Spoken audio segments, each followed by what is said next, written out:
Coming up next on this episode of the Unlock You podcast. My emotional part is longing and contending for a relationship. My mental part, but because I have in the last few years struggled with health challenges, I often would think, wow, what will it look like to be in a relationship but have all of these health challenges? And so I would find myself contending for a gentleman to know my worth, but then I would become afraid of what if he finds out about this with me and about this, I've had this health struggle and this health struggle. And I was having a conversation and he was letting me know your self-protection has actually been your self-sabotage. And I have been living in self-preservation for years. Hey friends, thanks so much for joining us. This is Unlock You with Dr. Shannon Crawford. I'm a clinical psychologist, leadership consultant, and a really big fan of you getting to fulfill your life purpose. I want you to get unstuck and unlock your potential relationally, emotionally, spiritually, and vocationally. Thanks for joining us, and let's get started.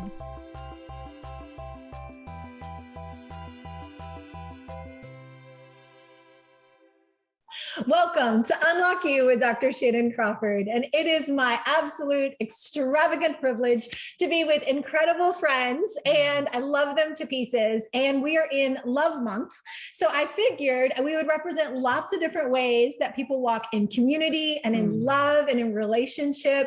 So some people that might be in your marriage, you might be engaged, you might be out of a relationship, and you might be somebody who is single and just thriving in community. And so we wanted to give you an example. This month, all of our episodes are on love of different kinds. So a really precious part of my life is my community and relationships. So I wanted to bring on some dear friends who are walking in adventurous, amazing, doing exploits, things that I'm super impressed by, and all of them are single. And so we can hear from people who are doing it. They may want a relationship, they may struggle some days and then be okay other days. I think a lot of us can relate, but yet they're still moving forward. And so I want to introduce you, to my assistant, Alana Selvig. Hi.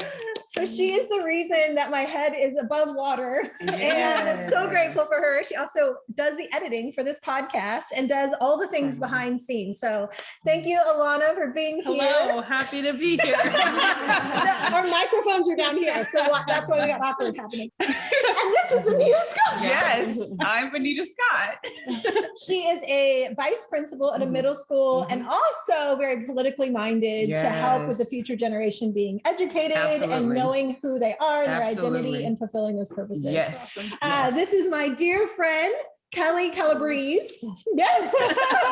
Got it. Guys, I got a little nervous ahead of time. I know them, but sometimes when the camera gets on, my brain gets on vacation. Yeah. So Kelly Calabrese is amazing. So she's an entrepreneur. She has exercise gyms. She's written books, and she's also been on a journey of divorce and now single. And she has a lot of healing online programs for women coming out of divorce. So make sure we'll put links for all the people, and you can vote for Anita Scott for when she decides to run. This is a preliminary. And so you want to get plugged in with her. If you're divorced or you're going through even just a painful breakup, something that's really hurt your heart, there's a lot of resources out there. I'm Dr. Shannon Crawford, and this is Rachel Childress. She and I are dear friends, and we get together for an hour coffee, which is 6 hours. So she does international cybersecurity, which is super fun and all the things. And Trinity Wilson. Yes. She is amazing. And let's just take a moment, Pink hair, shall we? Trinity Wilson is a worship leader. She loves to sing, incredible voice. Aww. She also dressed me today. Look at God. And our makeup artist is also here. Shout out, Diana. And Trinity is getting her marriage and family degree for counseling. And she is one of my students at the King's University. And Jennifer, I'm so glad Jennifer Updike is with us. And she works for Innovations 360, and they have innovative mental health processes in Dallas. And they probably have multiple locations, I would assume. We've got one in Austin as well. Okay, I love it. So everybody's in different industries, different ages, life experience, never married, divorced, different walks of life. So I thought it'd be fun to just talk about how do you walk in contentment the best you can when maybe that's still a desire of your heart to have a relationship and to be in love month where it's everywhere in your face and not just eat all of the chocolate out of self-depression and despair, but to stay joyful. And maybe it's not always been glamorous, but what have you guys found that's helped? I like how you asked the question of how do we walk in contentment, because I have found that learning how to walk in contentment is how to walk in contentment. Yeah. So I don't, I'm not someone who has a master's in walking in contentment. I'm continually a student of learning how to walk in contentment. That's good. Yeah. Anything that's helped in particular? Community is huge. Yeah. It's big. Like this right here. Yeah. I like how you said when you and Rachel get together for coffee, a 1 hour coffee is like 6 hours. Yeah. And I tapped Kelly and was like, oh, that's like our brunches. Like we always sit down like at 1, but we leave like at 6:30, you know, but that just fills my heart, you know, and it's like a camel. A camel can drink water and then go on for months. Like community is, I feel like that in my life. Community is how I walk in contentment. Yes. And I think even there's a lot of married couples that are really actually lonely. So just having a ring on your finger doesn't actually mean you're relationally connected and fulfilled. So what do you think as far as being in a relationship, what satisfies that need for community for you guys? I think the diversity in community, making sure that the group that's around me, like if I'm in a single season, making sure people around me are not just single. I want to have married friends. I want to have friends that are walking through divorce. I want to have friends that are struggling with being single, others that are thriving and being single, and great dating relationships. So it really keeps like a balance, because I'm hearing not just the good things, but also the negative things that they're walking through that help keep it balanced, because our perception on others and what they're going through tends to change whenever we let them into our inner circle. So keeping that, I don't know, that diversity. So balanced. That sounds really healthy. Yeah. Does that mean it's my turn? What you? Where you at? Don't say that. I would agree that nurturing a lot of relationships fills that place, and that a place that it wouldn't necessarily be filled just because you were married. In fact, when you're married, you're going to need those. And so nurturing a lot of relationships, and a lot of like male relationships and female relationships. I like to keep my male relationships in group setting though. But I think it's important to have a variety so that it's filling that healthy piece of having male and female interaction. And so I know one year for Valentine's Day weekend, I did a camping trip with a group of my friends, and we did this big filet steak dinner and just made it really fun. And it just gave so much life and, depth to the holiday. And it was a great joy. Wow. I love that. It's a creative idea. Yeah. I said, I'm going to make this holiday great. We have a choice in that. Absolutely. It's easy to get into self-pity and feel sorry for yourself, and then realize, oh my gosh, there's like a gajillion amazing fun people that we could be hanging out with. Yeah.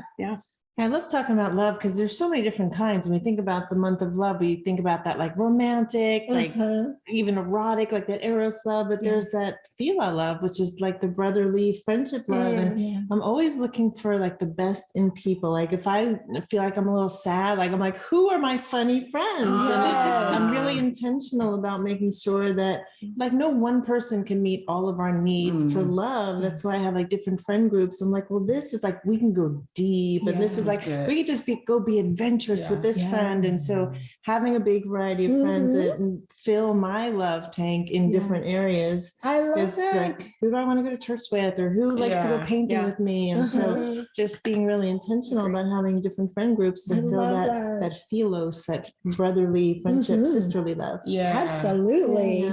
For me, it's definitely been like mentors, like having people speaking into my life and having people speaking into the parts of me that might feel a little bit less than because I'm single. Sure. You know what I mean?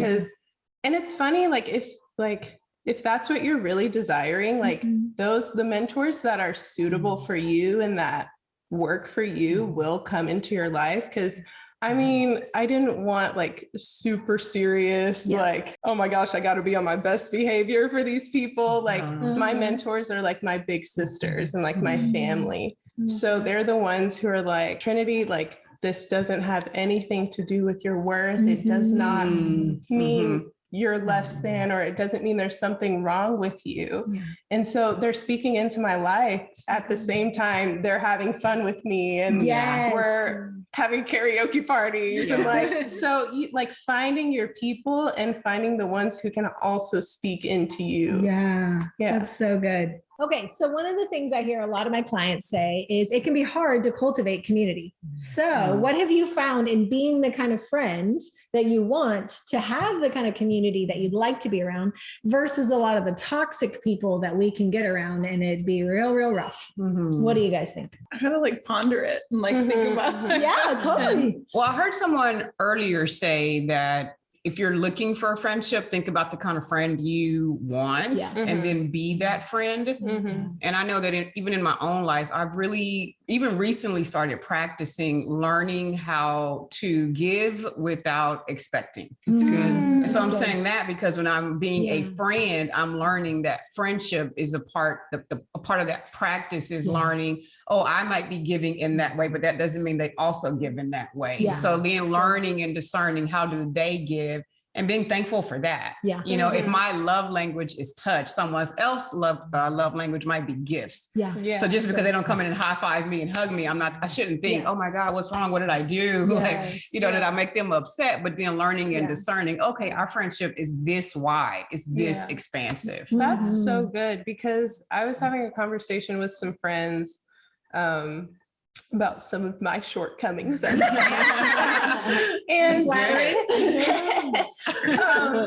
and I am like the worst texter on the planet, but when other people don't text me back, it really doesn't hurt my feelings.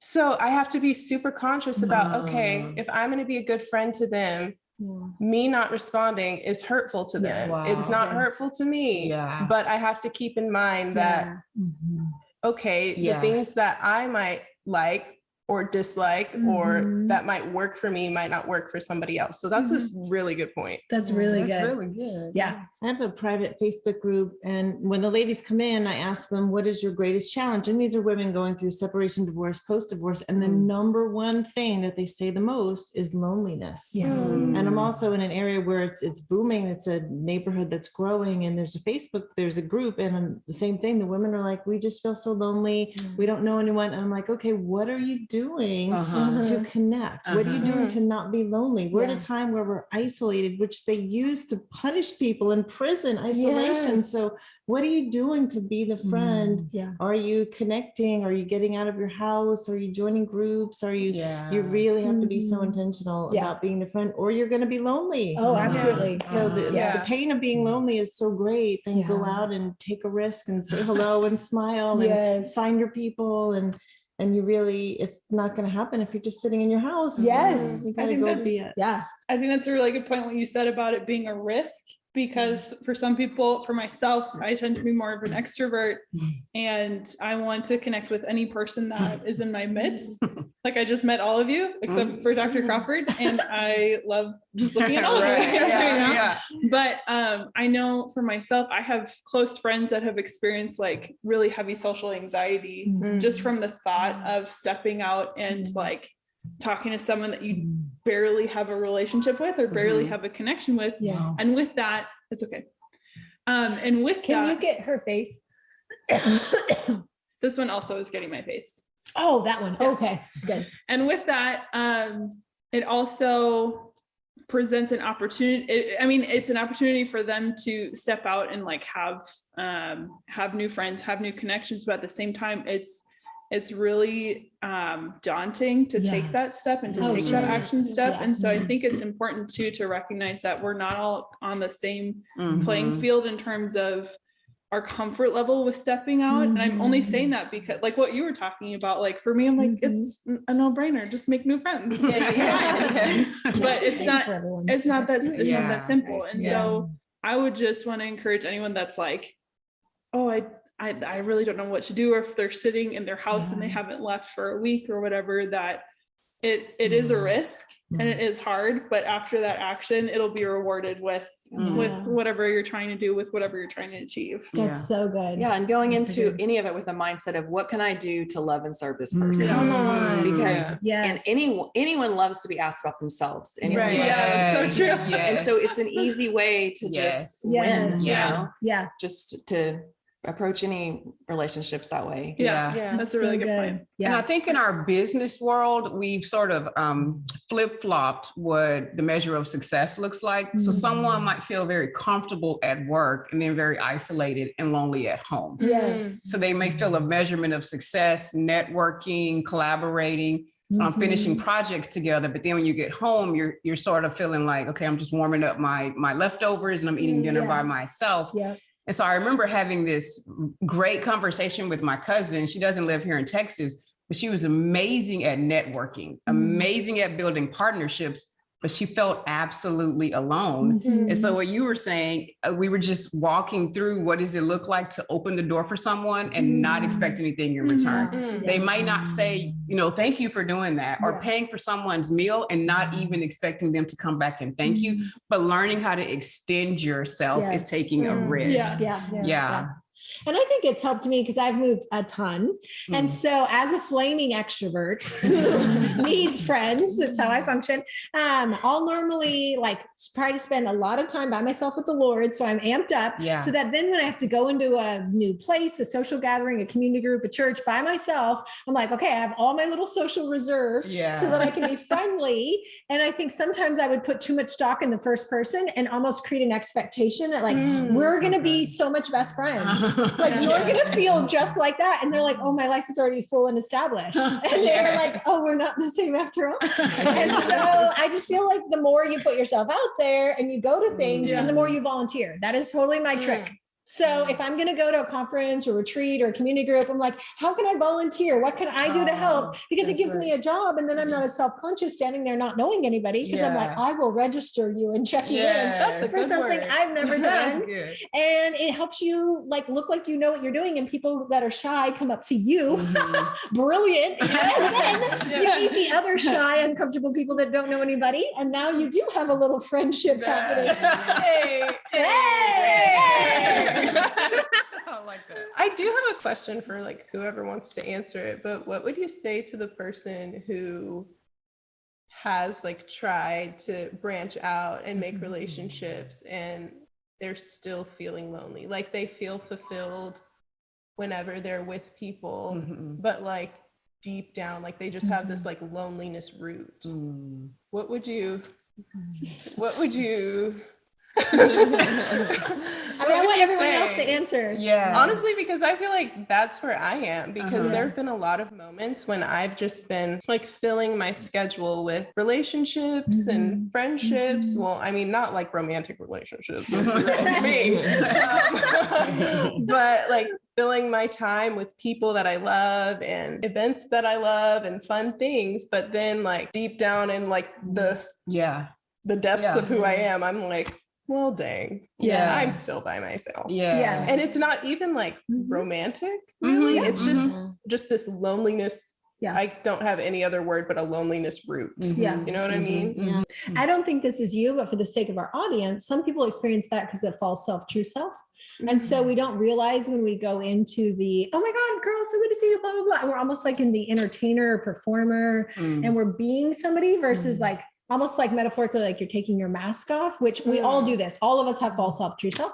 And so there's not the depth of intimacy and connection in that. I don't think that's necessarily you, but I do think it's helpful for our audience that sometimes we have relationships where we're so afraid of being rejected or unwanted that we might still have a little bit of performance and we don't truly feel known. So not accurate. That's weird. No, that's not me. I'm not crying in the corner right now. I think one important piece, because I resonate with that too. One thing that has helped myself in that journey is getting comfortable with myself and getting curious, being led by curiosity into who I am. That's really because good. if I can't sit still with myself, I can't get away from myself. Yeah. So like Yeah. I can't. I keep I'm, going. I know I'm left with me. So if I don't like me, then I need to check some things that are going on inside of me before I can say, okay, this external remedy will help me, or this external person will help me. Because then I don't want to be codependent with someone and saying like, as amazing as it is to have someone to talk to every day, I think that's really important to have a continuous dialogue with people and like with people that are in your corner. But at the same time, if I can't sit in silence with myself, or if I can't sit in my living room with my little dog by myself and not just be content, I know that there's something that's kind of stirring on the inside. Exactly. So then that forces me to look in, well, not forces me, but it prompts me to look in, which often I don't, but to look inward and say, okay, so what is that upheaval? What is that anxiety? Or what is that thing that is kind of stirring, that's kind of itchy and not very comfortable? And how can I manage my own mindset and my own thought patterns so that I can actually be present with people and not be performing, like what you were talking about, not be in this performance mindset, not trying to put on a face, but really just being present in the moment with the people that are around you. That's so good. Somebody challenged me in like a close sister friend relationship that I have. She was like, Trinity, I think at some point, like you have to ask yourself, at what point was what God placed in you? Like, at what point did that become not enough? And I was like, well, so I totally, that's a good word. It's good. I'm glad you went there, because I was about to say, I know we just met, but I know your desire is to not only know your creator, but to know the one who's in love with your heart. Oh, that's good. You know, so then you have Father God, but then you have his son, Jesus Christ, who wants to be your bridegroom lover. So then he is someone who is wanting to sit with you. And that's even for our audience, there's an invitation always for the one who created us to say, let's go to that spot where something was exchanged for, I don't know if I'm good enough by myself. I need validation from others. And it is great to have validation from others, but sometimes that becomes sinking sand because they may not meet all of our bucket, and they may not fill our bucket. So then we can go back to the one who created us. And then that can be a scary place. And I have to be honest, that can be very scary and intimidating if we have had people in our life and we ascribed those same character traits to God or Jesus. And so sometimes his voice might be intimidating, or if someone is saying, no, have a relationship with Jesus, that can be intimidating. If there are people in our life who we thought were supposed to look like Jesus, but they didn't. And so then there's a huge mountain of disappointment. But then we go back to Jesus, because sometimes people can let us down. And so I can say that because that for me is the learning opportunity, because I have had times where I'm like, I'm not enough. Like I'm not enough. And Jesus will say, you're right. We together are enough, you know? And so there's always, for me, there's always an invitation on the table to be reminded that my community is with God, his son, Jesus, and it's in community. So good. See these goosebumps on my knees. She will be running for office. That's right. I'm on your campaign team. I don't know what you're running for, but I'm here. And I would say the reason that I was like, oh gosh, I'd say the biggest thing that we have aloneness, because there's a part of us that is alone in the unconscious. So whether we know Jesus or we don't know Jesus, we have faith, spirituality, friends, community, if that part of me is disconnected, it's also disconnected from me. So when I feel shame and I go, oh, that's a bad part of me, oh, I don't want to think about it, I don't want to go there. Even if it was unconscious, even if it was a really long time ago, that's still a literal part of the soul that's down there, disconnected from relationship. So you can be around amazing people. It could be your wedding day. It could be this absolute pinnacle moment, but we would still feel really, really alone because that part of me is disconnected even from myself. And so that's that feeling of being in a crowd and yet still feeling alone. Then that's work for me. Then I know, okay, I need to probably schedule a therapy session or inner healing or freedom or pastoral or whatever people do, I need to get that scheduled because a lot of times my own defense mechanisms make it hard for me to recognize what's down there. I can help everybody else. And that's what a big part of this channel is. I don't have it all figured out. Right. I can help you to a degree, ethically, and you're far away, you're not my client, but I'm happy to help. But then I also know that I have defense mechanisms. We all have that. Yeah. And just because you have the head knowledge doesn't mean you have the ability to go inside and to realize, oh my gosh, I have a judgment from 2 years old. Or I just had a situation that happened and I got offended over a text message that I look back at it after spending time processing and doing some work on myself. And I'm like, that was not a bad text message. That was completely me. That was all me. And I said something I shouldn't have said. I handled it in an inappropriate way, not like terrible, but just like, I wish I would have done that better, but it was my defense mechanism, my coping mechanism for helping my shame and whatever was down there that caused that. And so I think a lot of times people are either married or single and they're in the exact same spot emotionally of feeling really disconnected and alone. And so in Love Month, a lot of people think, oh, you guys are happy because you're in a relationship, or you're happy because you're not in my relationship. I wish I was single. Oh dear God. And it's like everybody is usually dealing with something on the inside that's making all of us actually feel pretty alone and discontent. And we're happy for these like little periods. And then we come back alone, sitting on the couch at night, eating the TV dinner or whatever. And it's like, man, I feel so alone. Or you do the inner work. And now it's like, I have a supernatural contentment as an extrovert to be able to sit by myself and be like, I'm so content and happy. I actually like me. Look at God. Look at that. What are you doing? That's shocking. That's right. So what's that transition been like for you guys in seasons where you feel good alone and then seasons that you're like, whoa, not so feeling it? I would say that I'm alone, but not lonely. Yeah. And so when I know I have time alone, I like to do things, and it might be like home spa things or reading or sitting outside at the lake and putting my feet in the grass. But then I also just like being alone too. So I like the doing stuff and I plan for it. But just being, I imagine a heaven experience. So I imagine, I'm like, what's the highest thing that I can possibly imagine? It's heaven. I'm like, okay, if I'm going to be alone, I'm just going to lay out here in the lounge chair and imagine what heaven would be like. And then I'm not lonely anymore. And it just, you can ask questions while you're there and you can get creative ideas when you're there. And so if I'm feeling like lonely by myself, then I just imagine that experience and you can't help but leave feeling so filled with peace. So good. Yeah. I love that. You know, I loved how the earlier that you touched on volunteering was so important to you. Not only volunteering, but I think having an active athletic and fitness connection, right? Whether you're going on a walk with friends or you're going to Orange Theory, whatever that may be, you're also getting the endorphins, but you're doing it with people and you're making a connection. We're not just sitting here for 5 hours. Let's go for a walk and walk and talk. So we're getting out of the house. We're doing things together. But also just making time for those things and making it a priority. I love that.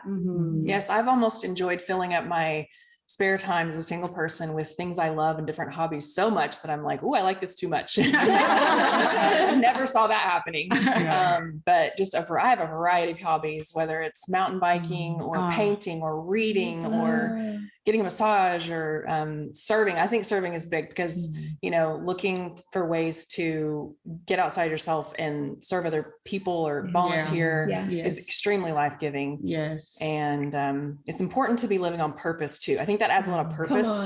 So if we're not living with some sort of purpose, I think we start feeling empty. That's so good. So I think a theme I'm hearing from all of you is that you put yourself out there to build relationship with intentionality, whether it's serving or exercise or volunteering or going to school or doing something that you're in relationship actively, even if you have to be the first person to approach people.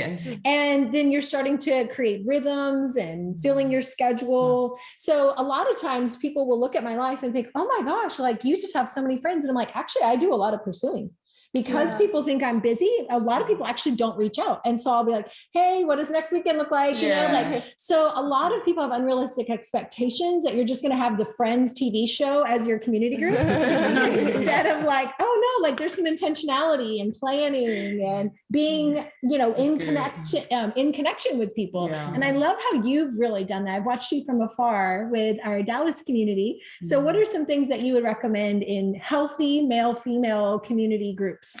One of my gifts is organizing people. So it does come easy for me to, you know, instigate an activity for people to come be a part of. And so it's helpful to have somebody in a group that's using that talent. But yeah, just coming up with different creative ways. I mean, there's another girl in our group that does that. Last night we went out and did at the DMA, we did a little craft night. And it was just such a fun way to do something that made laughter and you get to create. And I love that. a couple times I did a retreat weekend where men and women could come and we did a lot of hiking and eating together. And there was some encouraging spiritual things in the weekend too, so that it had like a focus to it, just to create positive engagement and encouraging type of interactions. That's so good. Okay, so we've had several requests to talk about the dating situation in the world. I love that you're bringing that up, because as you were talking about like moments where we've been really content and moments where we haven't been content, I feel like for the majority of my life, I've been very content just being single. Like I've just been living my best life, you know? Well, maybe not my best life, but life. Pretty good. Right. And so it wasn't until there was this situation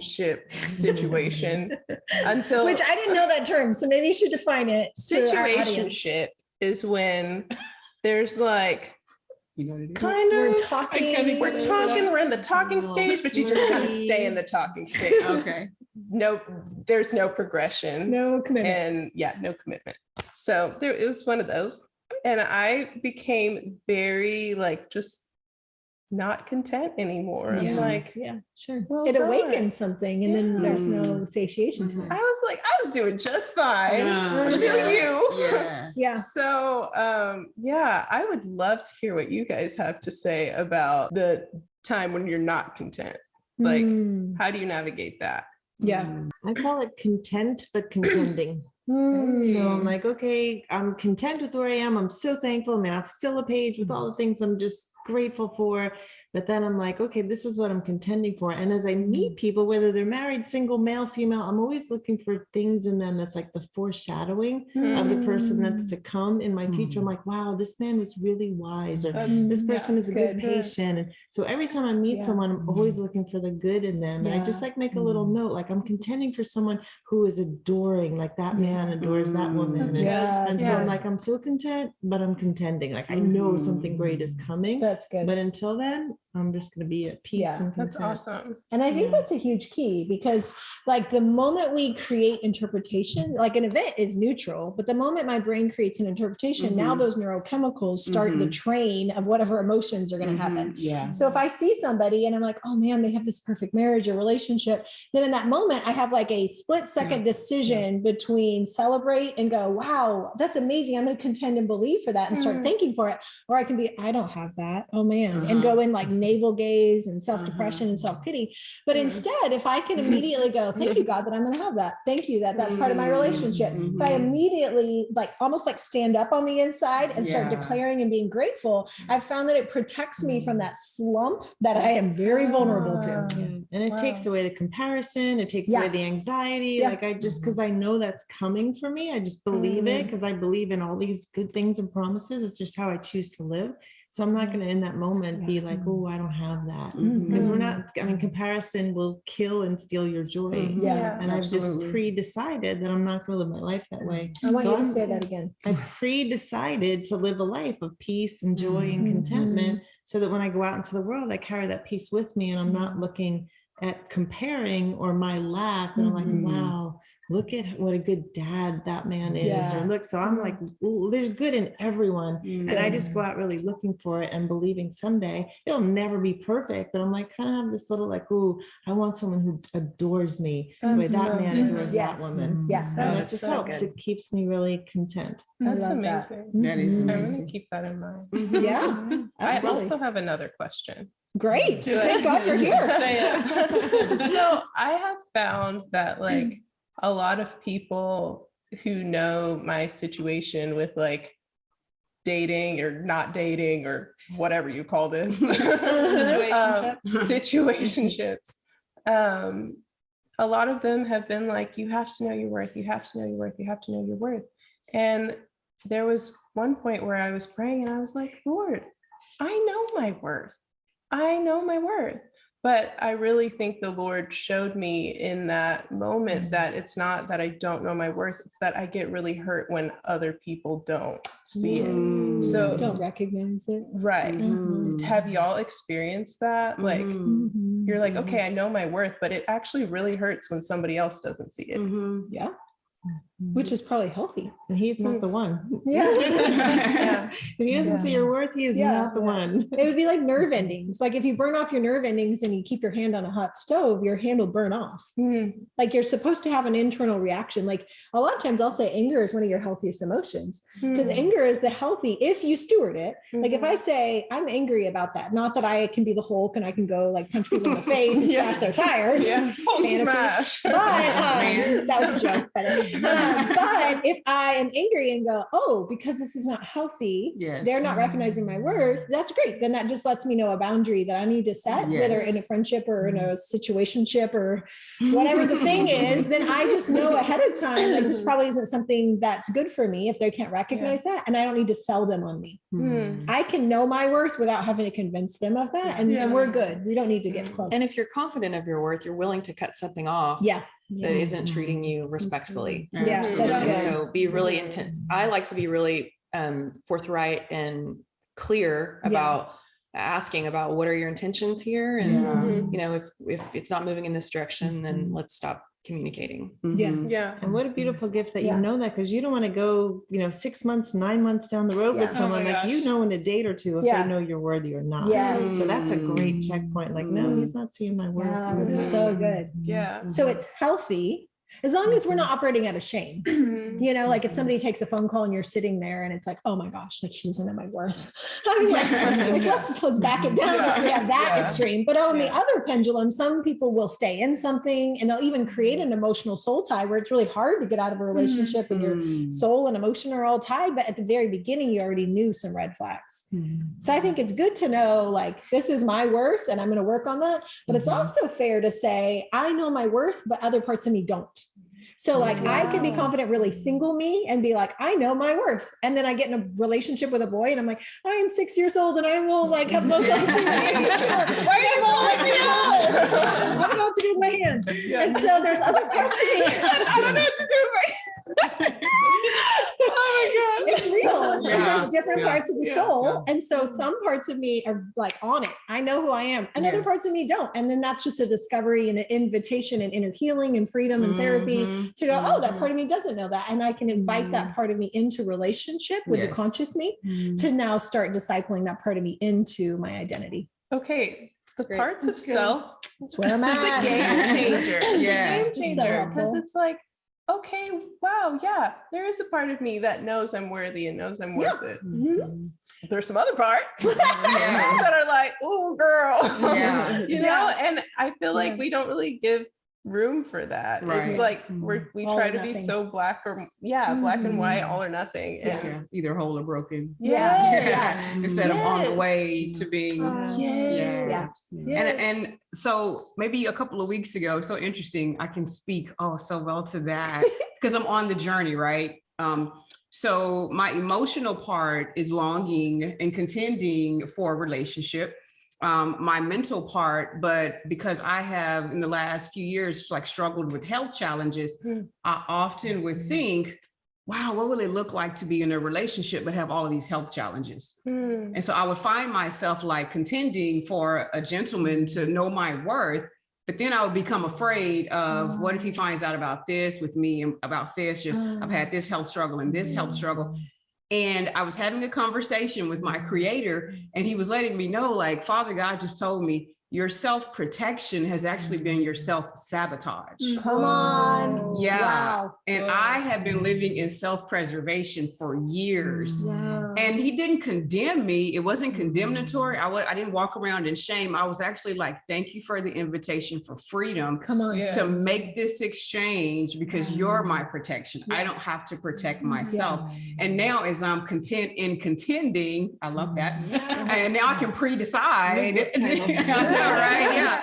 And now I can pre-decide that I'm not in charge of self-preservation, because that has always demonstrated itself in self-sabotage. And so, and that just points to how there are so many parts of us, but we don't acknowledge it. And we either think we're either whole or broken. And then when it doesn't work, we must be broken.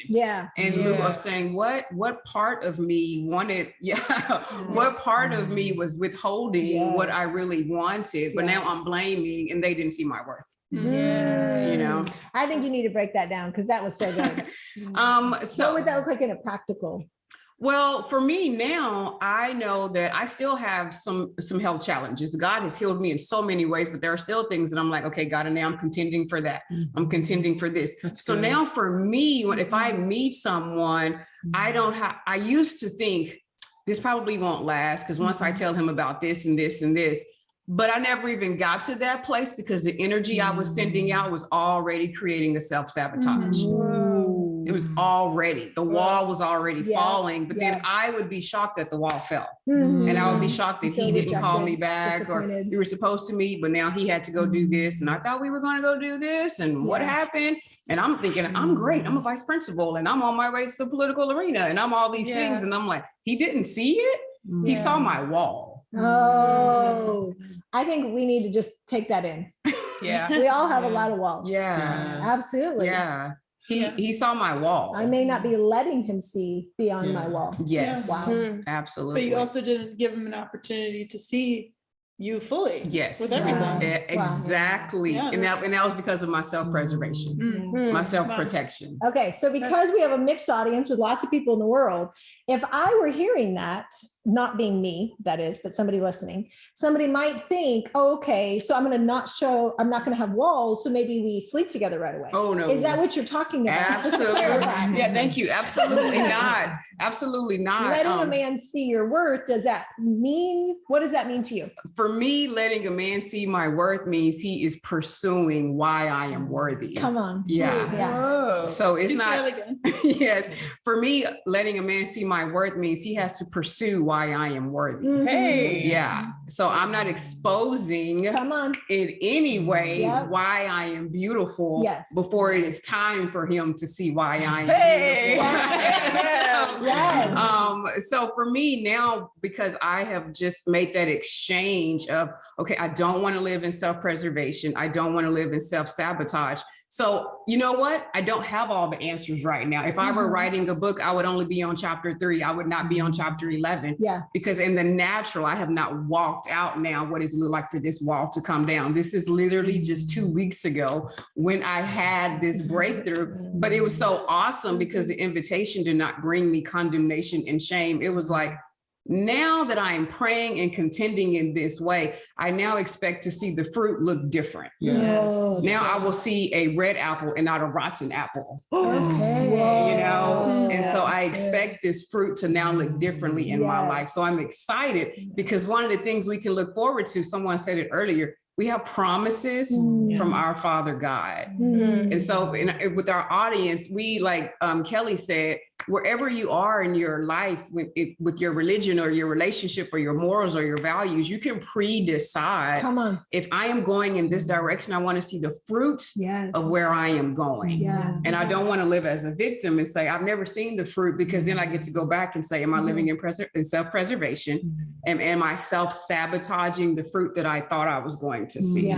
Wow. So good. And I think, go ahead. No, I was just going to say, and in our society, when we have so many options, I would say we tend to going off of self-sabotage, we tend to enjoy lots of options. And with dating, we will have lots of options. So we may have several people we're dating at once. And so I think we have to be careful how many people we're entertaining at the same time. I will share from personal experience.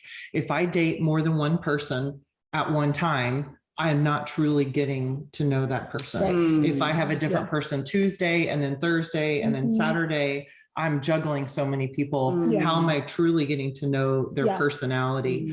I think dating can also teach us how to practice for divorce. Yes. Because we're going, oh, I like this part about him, but and then on Thursday, I like that part. And then I like this part over here. So we are literally setting ourselves up to continue to self-sabotage. And we keep all of these people around us for all the different options we have. Maybe it's to go to a work function or a church function, etc. And so I will have real frank conversations when I start dating and say, to give a sports analogy, I don't want to be one of your starting five, right? I only want to be one. I only want to be one option. And it's not for a long time. We'll know after one or two times of going out if we're going to pursue, but I can't put myself and my time and my worth in this option of an alternating starting five. Because that's where situationships come about, etc. And your feelings. And also we as women and as myself, not being a virgin, I'm divorced, right? So I also have to have accountability in dating. So when I'm dating, if I'm going out with someone, did I come home? I have accountability network that keeps me accountable, that I have to literally talk about what happened. Because I can just go, if nobody knows about it, we don't have to talk about it. We don't have to go there. But having this one person that I have to talk about whatever it is helps me also to keep balance, because as I'm inspecting the fruit, I want to also make sure it's real fruit and not just fabricated that's trying to go after the prize. That's so good. That's so good.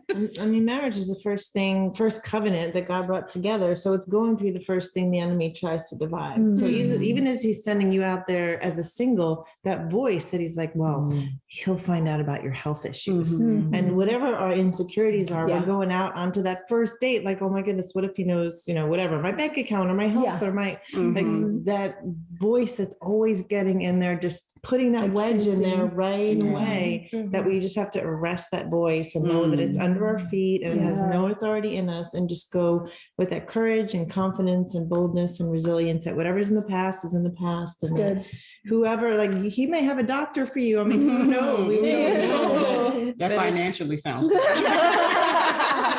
He fixed every health problem and so we don't know, what's to come, but it'll be the one that will be what you need. So I just would say, like, quiet that voice that's sending you out there saying there's lack or you're not enough in any way. And I think continuing to put ourselves out there, once you've been rejected, right, for whatever reason, you want to draw back. And the last thing you want to do is text someone or go on and meet someone new, but continuing to put yourself out there and go, no, they didn't reject me. This just isn't working. And so we have to continue to put ourselves out. I mean, it's like the expression you hear in sales, every no is one step closer to your yes. And so I think in meeting people as well, we have to put ourselves out there. We have to continue to put ourselves in groups, as Jennifer was saying, where their opposite sex is there. I was joking with someone yesterday going, how are you ever going to meet a man unless he's your DoorDash delivery or at your gym? Those are the only two places that you go during the week. And so if you go to a church and then you run out the second the church is over, how are you going to meet anybody? Right. No community. So continuing to put yourself out there and say yes to these invitations or opportunities. And even if it fizzles out, right, you're going, okay, great. The next one's going to be great. And continuing to connect other people. Like I'm a firm believer in when what goes around comes around. And so if I'm making a point to go, oh, I should introduce those two people, then I know someone's actually going to pay that back to me as well. Yes, that's So- good. That's good. I agree. On something you mentioned, rejection. I feel like it's not something that we're taught how to receive well or how to give well. That's good. And I think in the online dating world, which is just a hot mess, I feel like everybody's trying to figure out. True that. I've done my best to try to figure out how to do it well. And I think within that is learning how to communicate that you're not interested and won't be moving forward, and also learning how to receive it gracefully. Yeah. And I think that's something that's missing. Yeah. Yeah. And not tying your self-worth in the fact that Yes. it's either this or better. Right. Yeah. And I learned that, I don't know who told me, but somebody early in dating said, if something doesn't work out, just be like, hey, it's either this or better. And that helped me lower my walls of like giving it a shot. Because I think there's a pendulum where we can go from one extreme of like, I can rescue him. It's okay, he's in bed. I've got a job. I'll make it happen. You go with the rescuer over here who sees the hot mess, but she blindly thinks she can solve it for him, being his mother. Or on the other side, she's going, oh my God, issue. Yeah. Instead of just like, well, yeah, I see that. And if it works out, that's great. And if not, that's okay too. But it's not like my lifeline. And I think a lot of times as women, we define ourselves through our relationships. So if I feel rejected, that I am rejected versus, oh, it didn't work out. It just wasn't the right one, but I learned from it. I grew from it. Yeah. Hopefully I helped that person and built their self-esteem and we had a great interaction. But if we tie our self-esteem into our relationships as women, I think that we just get like set up for self-sabotage and set up in the next time going, oh my God, I have to protect myself because it hurt so bad last time. Yeah. I've gone into dates thinking, you know, I'm amazing. And you are. I go into dates and like, I'm amazing. And if he doesn't catch the memo, that's not on me. Not my Good problem. word. It's really not my problem. And it's also like, we're just passing ships. Like, it's like, hey, how's it going? Like, it doesn't work. And I would say when you're rejecting someone, I think that unsolicited feedback can come across as criticism. So when I go to reject someone, or as I like to joke and say, as I am passing their resume to the I will say a lot of times, it's just not working out and I wish you the best. And it's a small world. I think we should stay connected, right? Networking, it's a small world, who knows? But definitely make it a clear end point. And I don't go into details why, unless they then respond back. Was there something I did? Was there something I could work on? How would you evaluate how would you evaluate the last 3 dates we went on so that I can get better? I'm like, you're asking for feedback? Wow. Okay. So because he set the stage, then I went into detail about what the experience truly was. Yeah. And I think that's a great opportunity to learn and be humble and ask those kinds of things. Cause I think you have to it's good to look at yourself and say, how am I receiving rejection? Because if I'm not receiving it well, if I'm getting defensive or feeling angry back, then that's something that I need to look at. And cause I've gotten some pretty hateful stuff towards me when I say I'm not interested in someone. And to me, that just like reveals their character. Exactly. But when I get a man that is very respectful back and says, thank you so much, or ask for feedback, I'm like, wow, you are. That's impressive. Right. So who can I maybe, who can I set you up with? Yes. Gen Z would never.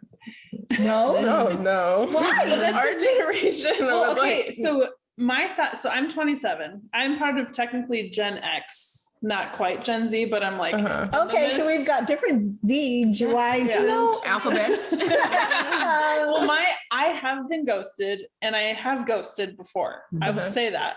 But that was kind of. It's not really rude. I take that earlier comment. But it's just so common for our age It's common, group. and it's also the avoidance of conflict. Yeah, it speaks to our culture and the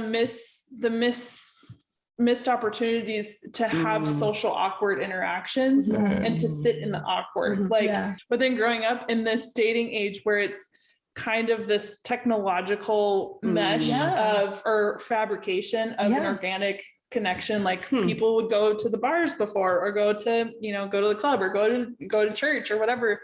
that's not as organic anymore. Mhm. And while I don't have anything against online dating, because I've done it and I have friends that have gotten married off of it and all of that, it is a weird scenario. Yeah. Okay. So to wrap up, what would you say as just last comments to just bless our audience? Oh, I shouldn't say bless. Right. To enrich our audience of life. Yeah. Like, what are last things that you would say as people who are not just like sitting at home eating bonbons, doing nothing with your lives? Like, you're all active, you're all career women, amazing. So what would be things that you would say in your own personal life that you'd be like, hey, I think this would enrich your life, even if it's something easy, low stakes? You know, I don't know that this is like easy, because it's something that I was like getting with God on for a while. Like, I was getting really tired of seeing people on Instagram being like, oh, I love myself. This is the year that I'm going to love myself. Blah, blah, blah. And I was Let me pause you, because when you do that, you're talking really low. Oh, sorry. Well, okay. On I'll start Instagram. over. I would get on Instagram and I would see people being like, yeah, I love myself. This is the year that I'm going to love myself. And I'm like, what does that even mean? Yeah. Like, how do you love yourself?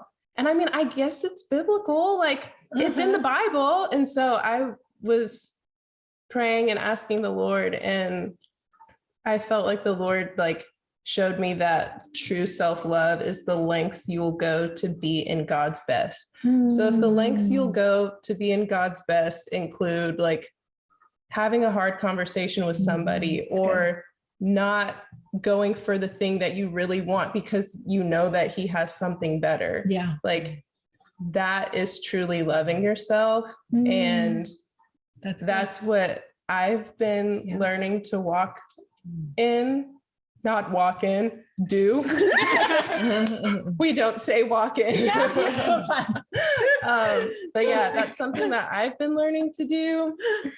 And it's definitely made my life richer, being like, okay, you know what? I'm saying no to something right now only because I know that God has something better. Yeah. You know, so good. That's something that's helped me. Love it. That is really good. Yeah. I think mine is just seeking to live unoffended.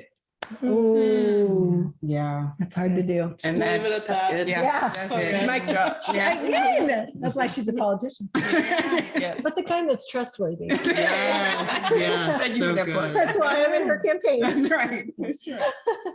I would say the lens that I like to look through for life is to let love win. So that's really the barometer that I like to make all my decisions by, because in the world, there's going to be trouble, there's going to be struggle. And when you're pressed and things get hard, whatever's in you is what comes out of you. So if you're feeling yourself and loving yourself, then that's what's going to come out of you when things get hard. And if you're keeping the anger and the depression and all the ugliness, bitterness inside, then that's what comes out of you when things get hard. So just keep filling love, the self-love in, and then give it out to the world, and let that cycle of love just keep winning. Yeah. And just that's the highest good. And that's really why we're here. Love it. So good. I would say that to encourage enriching one's life, I have cut out social media in the ways that it brings me down. Yeah. And I only access it in the ways that it encourages me. And then it also gives me a lot more time in my life to be doing things that are more productive and present with people. And and another thing is play, like figuring out what in your life brings out that playful side of you that you get lost in enjoying. And plan those things. For me, it's adventure. I like to plan camping trips. I like to plan or it could also, I also love creating. So whether that's cooking or for someone gardening or something, just making sure you're having a regular dose of play in your life. That means for you. Yes. That's Such a good point. Anytime I get discouraged, a lot of time it's about timing. So if I'm lonely, just give it a couple of hours. It's about timing. You're suddenly going to be surrounded by people. If I'm walking through a challenging season, whatever it is, it's about timing. And especially as we're in the month of February and relationships, and being discouraged. It can be, you just haven't met the person yet. Maybe the person hasn't moved to the Metroplex yet. So I just think it's all about timing. Yeah. So that mental reframe can help shift you out of a bad mood and protect you. That pre-deciding. That is really good. That's a good one. Yeah. That's a good point on time, like to dovetail on that too, with timing, to not constrict yourself to a timeline that you have had for your life. Yes. I have seen it with myself. I've seen it with my friends too, that they're like, oh, I'm 25, but I don't have 3 kids and I'm not married yet. Like, I don't understand why that hasn't happened yet. Like, don't confine yourself to that, and enjoy the fun adventure that life brings. So I think looking at life with rose-colored glasses, not necessarily like for romance, but looking at it in a romantic way to say, I have high expectancy for what's to come in my life. If that includes a romantic relationship, oh my gosh, that's amazing. But if that it definitely includes incredible people in my life. So I will maintain this high level of expectancy for amazing people to come find me and for me to find them too, and me to stumble upon them. So if you have an expectation or high expectancy for good things, for good people to come into your life, then that will make your perspective more on that positive side and less of the cynical, I'm lonely, I'm gonna eat, what did you say, bonbons or something? So I think to go into what you were saying too, like to have your opportunities for fun and include other people in that. So good. Good. And Unlock You community, I want you to be in your own soul. That many times we're looking for the outside world to satisfy us. And the biggest takeaway that I can give you is do your inner work. Do the time finding out, where is my soul lonely or sabotaging or full of shame, insecurity, fear, pride, anger, whatever might be down there. Because as you heal that and you get that trapped emotion and trauma out of your soul that you didn't even realize might be down there, it's still stuff in my own life. I really just hurt somebody's feelings by sending a text message that was misfired, right? Like they sent something that was actually meant to be encouraging and kind. And like my little shame, pride reaction was super unhealthy. And now I have to go back and repair, and there's damage control because of me. And so it's so easy to look for outside relationships, outside circumstances, and to blame others for where you're at in your relationships. But if we can, as a community, as a tribe, as the Unlock You community, if we can be in good content, reading, being in groups, doing what you need to do to work on you, and then take that time so that your whole healthy self can be resilient and love people through their mistakes, that you don't have to be perfect. We just want you to show up and do the best version you can, and then the world around you gets healthier. And you make mistakes, they make mistakes, and there's this buoyance and resilience and laughter where we can laugh at our mistakes versus ghosting and emotional severs and all the things that our culture is doing right now. I love you guys. Thank you for joining us, and I pray that Love Month is absolutely fantastic for you. Bye. Bye. Hey, thanks so much for watching this episode of Unlock You. It is our dream to invest in you. And one of the ways you can do that is by getting more of the bonus material, the content, and to know about future events. Head to the website, drshannoncrawford.com, subscribe to the newsletter, and you'll be the first to know what we're rolling out. And we want you to truly get unlocked so that you can thrive, not only for yourself, but also for the greater calling on your life. Let's link arms and do it together. See you in the next episode.